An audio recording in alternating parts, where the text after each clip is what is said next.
Hello everyone, my name is Pei, and today I'm going to discuss a journal article that talks about coronavirus and its impact on underage e-cigarette use. Here's the agenda. So first, I'm going to go through the article and some general information about the journal. The article Underage Use and Young Adult E-Cigarette Use and Access Before and During the Coronavirus Disease 2019 Pandemic was written by these three authors, published last year. The journal JAMA Network Open is a monthly open access medical journal published by the American Medical Association, covering all aspects of the biomedical sciences. It has an impact factor of 5.032. Going through the introduction, the potential association of stay-at-home mandates and retail store closures with adolescents' access to and use of e-cigarettes is unknown. So using a national sample, the paper examined whether adolescents and young adults' self-reported e-cigarette use changed, where they accessed e-cigarettes before and during the pandemic, reason for change, and factors associated with dominant changes in use. Talking about the methods, participants, measures, and statistical analysis all played a role in this study. So the researchers used projects to recruit participants and filled a national cross-sectional anonymous online survey among its existing US panel members. This sample of 4,351 participants aged from 13 to 24 years old across the US included more than 2,000 e-cigarette average users, so half of the sample are non-e-cigarette users. The main measures were change in e-cigarette use, so whether increase, decrease, quit, no change, or switch to another product, and access to e-cigarettes, so it was whether easier or harder, and change in point of purchase before and after the COVID-19 pandemic. Reasons for change, number of times e-cigarettes were used, nicotine dependence, and some other social demographic data. The study used this data to conduct a two-tailed test with a significant level at p less than 0.05.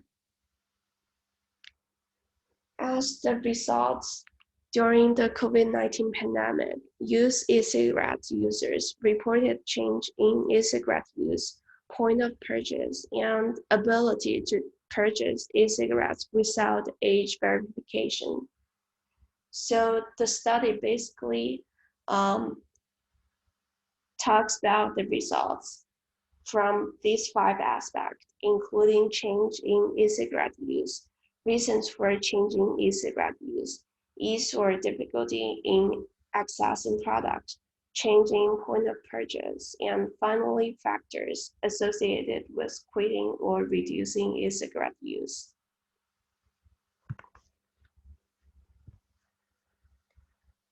As the result, among 2,125 average e-cigarette users, 56.4% of them reported that they have changed the amount they used since the start of the pandemic.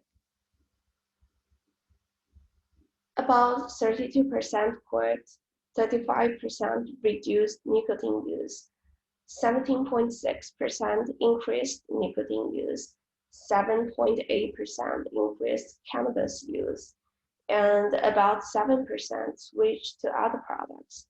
So basically, a large number of participants either quit or reduced cigarette use. Here are some reasons for changing in cigarette use. Some main reasons are For example, they could not get an e-cigarette, or they were afraid that parents would find out since most of the participants were underage. And they're afraid of the coronavirus and e-cigarette. Both have an impact to weaken lungs and also some other reasons. So for change in point of purchase, around 40% of the participants across different device types reported changing their point of purchase. So mostly they um, they bought e-cigarettes from retail to online.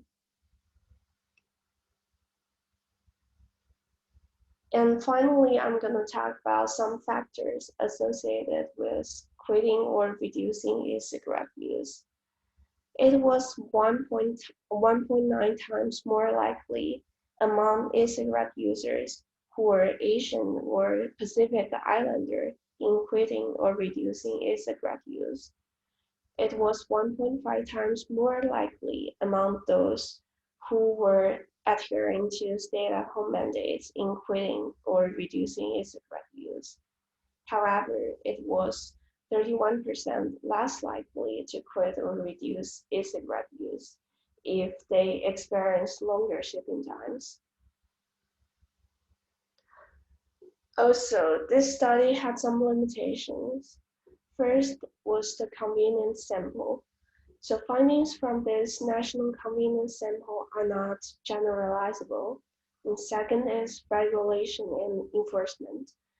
They did not account for state or country level regulations and enforcement of tobacco policies as other potential confounders. And finally, self-report. So self-reported data may have also been affected by recall bias, as several questions related to the time period before and since the COVID-19 pandemic began. This is my presentation. Thank you, everyone, and please comment below if you have any questions.